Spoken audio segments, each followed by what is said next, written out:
bija tā, viņi tur tikai koklēja, vai ne? Viņi nedziedāja neviens līdzi.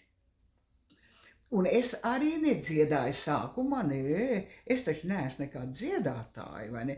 Es neesmu neko mācījusies, bet man mazā Emīlija Bērziņa, mazā aktrisīte Dailes teātrī, viņa teica, Samta Biksi, ko tu nedziedi, kāpēc tu nedziedi? Es jau mājas kārtībā dziedāju, jā, vai ne? Visiem līdzi un tā es dziedāju.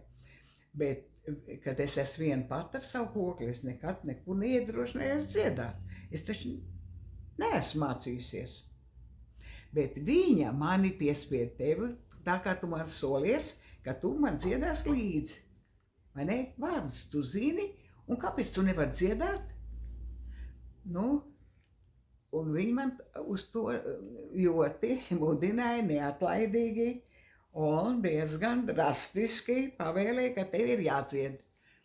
Nu, un tad es sāku dziedāt.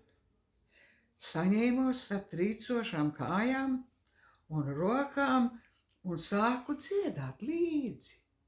Un dziedāju nevis tā, kā, kaut ko es domāju par kādu izpildījumu, nē, man tā pati dziesma sacīja priekšā, kā man jādzied. Un tā vēl šodien tas notiek. Tas jau bija 62. pusē. Jā. Bet tad jau jūs dzīvojāt šeit? Jā. Es tā lielā.